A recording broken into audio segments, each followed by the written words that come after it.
As you know, Sejal, today we are revising all the lessons of English, and pre-board is here now. And what we can do, we can go through summary of each lesson. All right, and just do the reading well, because now the MCQs will come and you need to correct all the MCQs if you want a good marking. So we will take first chapter, the last lesson. Who wrote that? It was written by Alphonse Daudet. Just tell me something about him. Alphonse Daudet, he was born on 1840 and died in 1897 Where he was born? in Paris. He was journalist in Paris. He was born in Germany. He was born in France. Last lesson. The story is narrated by a French boy. क्या नाम था उसका? From Yes. And he is a lazy but sensitive and likes to play like other boys, जो जैसे लड़के होते हैं जो खेल में ज़्यादा ध्यान था, उसका पढ़ाई में कम था. And he also disliked studying French and hates his teacher M. Hamel. M. Hamel कौन थे? फ्रेंच के टीचर. इसलिए वो उसे पढ़ाई पसंद नहीं थी, फ्रेंच लैंग्वेज पसंद नहीं थी, इसलिए उसको टीचर भी पसंद नहीं थे. After overpowering their district of Alsace-Lorraine in France, Berlin has ordered that German language instead of French be taught in school there. तो जब ये वॉर हुई थी तो उसके बाद डिसाइड हुआ था, बर्लिन के ऑर्डर्स आ गए थे कि जर्मन लैंग्वेज पढ़ाई जाएगी और जो फ्रेंच लैंग्वेज वो अब नहीं पढ़ाई जाएगी, ठीक है, स्कूल में. And it is the last day of their French teacher M Hamel. जैसे हम लोग गुड बाय करते हैं, ठीक है, सी ऑफ की पार्टी रखते हैं, जस्ट लाइक डैट. बट किसी को पता नहीं था कि that was the last lesson of the school teacher. तो who has been there for 40 years, 40 साल से वो स्कूल में पढ़ा रहे थे. He is full of grief and patriotism. अपने देश से प्यार करते थे, अपनी लैंग्वेज से प्यार करते थे और अच्छा पढ़ाते थे. As a mark of respect to his hard work, वो इतने ज़्यादा हार्ड वर्क करते थे और बहुत अच्छे रिस्पेक्टेड टीचर थे जो बहुत अच्छी नॉलेज देते थे. उनके ऑनर पे कुछ विलेजेस आए थे जो हाई रेपुटेड लोग थे. उन्होंने अटेंड किया था द लास्ट लेसन जो वो देने वाले थे स्कूल के अंदर. That was his last day in the school and last lesson of French, right. They are sad as they did not learn their mother tongue French in their childhood. जब पहले France में French पढ़ाई जाती है, सबको French की knowledge होती है, तो उनको ये रिग्रेट हो रहा था कि पढ़ाने के लिए अच्छा टीचर था, सारी फैसिलिटी अवेलेबल थी, लेकिन उसका उन टाइम को उन्होंने यूटिलाइज नहीं किया. बचपन से अगर वो फ्रेंच पढ़ लेते जो उनकी मदर टंग थी, वो उन्होंने नहीं पढ़ी. France is shock to know that is his last lesson. उसको बड़ा अजीब सा लगा जब वो एकदम एंटर किया, क्योंकि स्कूल टीचर ने उनको, फ्रेंच टीचर ने, मिस्टर एम हेमेल ने उनको कुछ पार्टिसिपल्स दिए थे लर्न करने के लिए, और वो डर रहा था कि मैंने तो किए नहीं है, और रास्ते में वो टाइम लगाता हुआ आ रहा था. लेकिन कुछ ऑब्जर्वेशन भी वो कर रहा था रास्ते में कि कुछ अजीब सा लग रहा है, लाइक क्राउड जो एकदम नहीं होती थी, या कोई स्कूल में या कहीं फंक्शन ऑर्गेनाइज होता था तभी हुआ करती थी, तो वो कुछ उसको अजीब सा भी लग रहा था और उसको डर लग रहा था कि आज फिर मुझे डांट पड़ने वाली है, मैंने तो ये काम होमवर्क नहीं किया. Now he was shock to know that his last lesson. उसको जब स्कूल में पता लगा कि फ्रेंच जो है वो नहीं पढ़ाई जाएगी, उसका वो लास्ट लेसन है टीचर के द्वारा दिया हुआ, और उसको लगा कि अब कम से कम मैंने इतने सालों में नहीं पढ़ा, इतने टाइम से मैंने वो लैंग्वेज नहीं पढ़ी, तो एक लास्ट लेसन तो मुझे सुनना ही चाहिए. तो वो ऐसे सुनने हो रहा था कि मैं कुछ चीज़ खो रहा हूँ अपनी लाइफ से, तो मुझे ये लास्ट लेसन तो 101% लेना ही लेना है, ठीक है, और मैं एक ही दिन में सीख जाऊँगा जितना वो सिखा रहे हैं. So now suddenly he gets interested in learning it and understand everything taught on that day. He develops an instant liking for the teacher. Obviously जब आप किसी लैंग्वेज को पसंद करोगे, किसी सब्जेक्ट को पसंद करोगे, तो आपको टीचर भी पसंद आने लग जाते हैं. तो जब उसको वो लेसन में इंटरेस्ट होने लगा, क्योंकि that was the last lesson, अच्छे से सुन रहा था और उसको फिर इंटरेस्ट आने लग गया, डेवलप हो गया एकदम, और उसकी रिस्पेक्ट भी ऑटोमेटिकली बढ़ गई एम हेमिल के, और he respect him for his sincerity and hard work. He feels sad at departing from him and he is ashamed for not being able to recite the lesson of participle।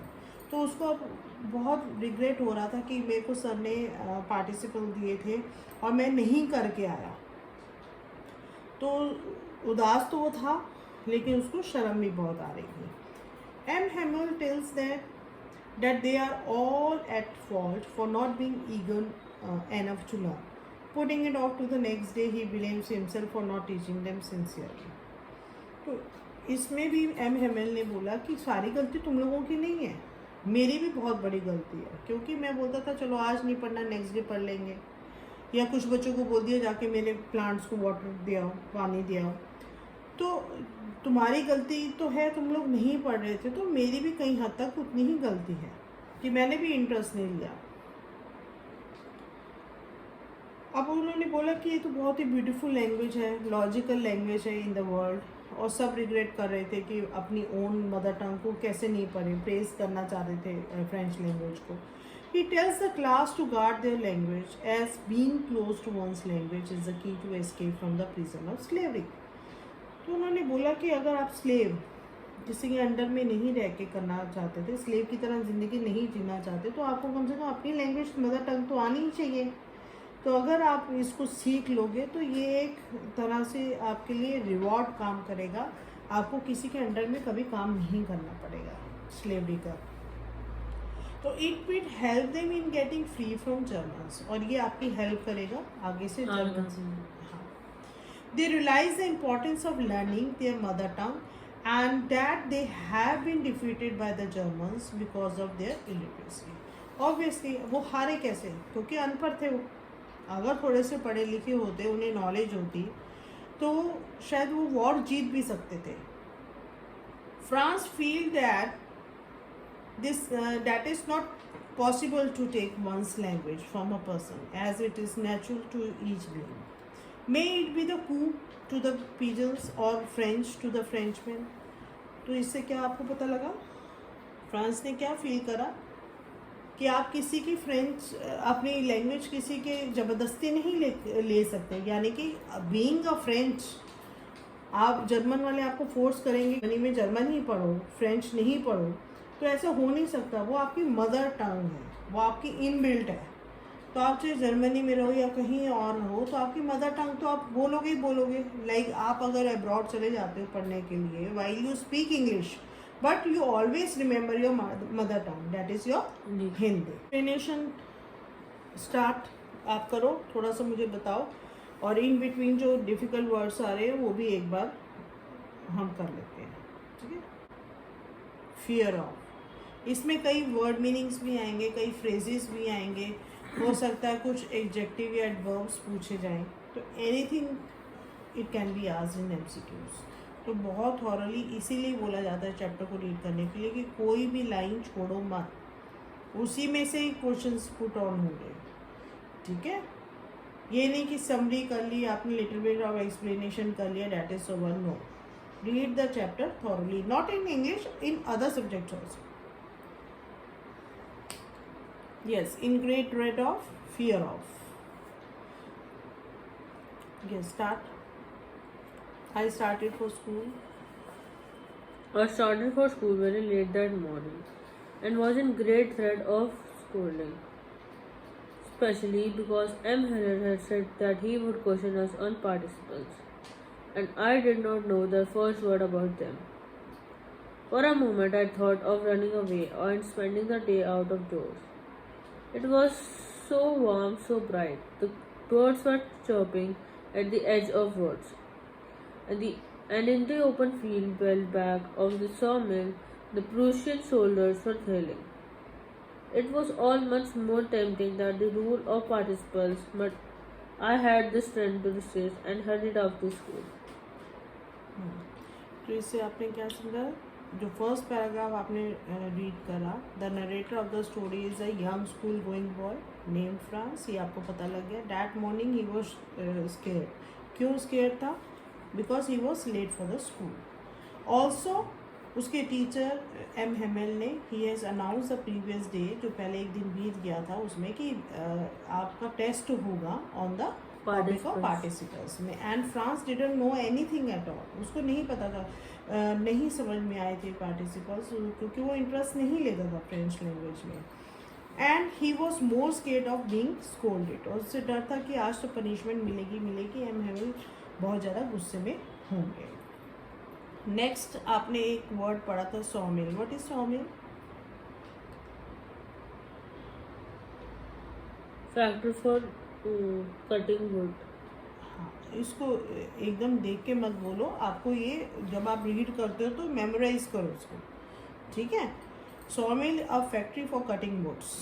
Drilling exercising in what way, जैसे जो सुबह morning exercises होती है जो military वाले ज़्यादा करते थे, जस्ट लाइक, ठीक है। यहाँ पे उसका मीनिंग यहाँ ऐसे है। तो ये जो आपका है ना प्रूशियन सोल्जर्स फॉर ड्रिलिंग, तो they were exercising.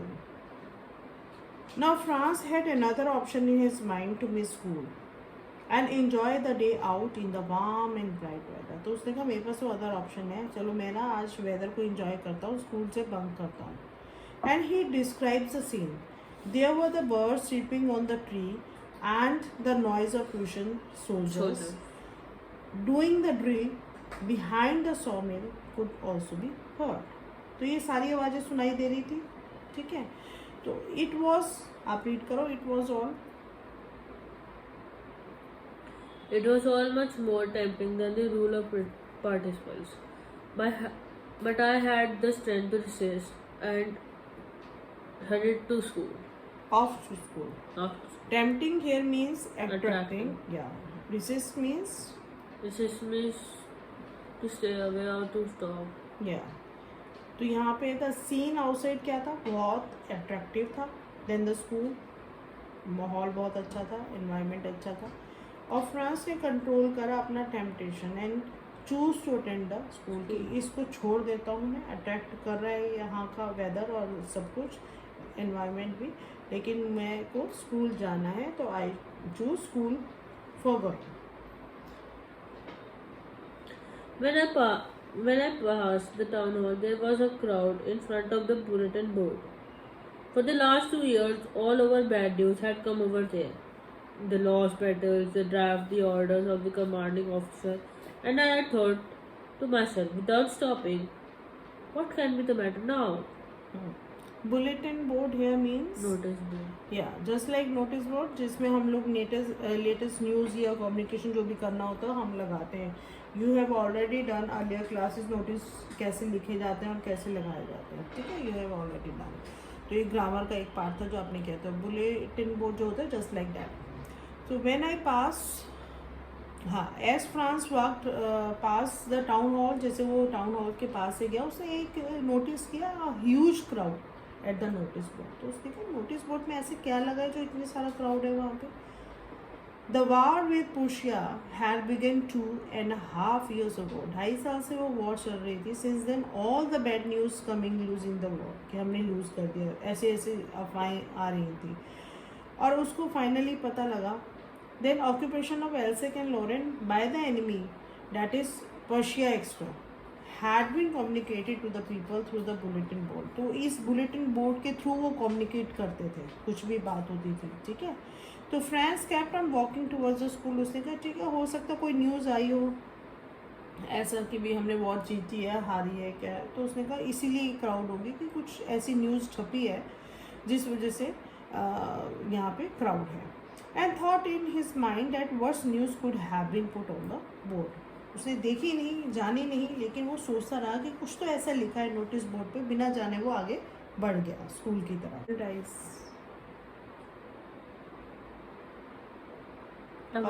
Training. Yes, training.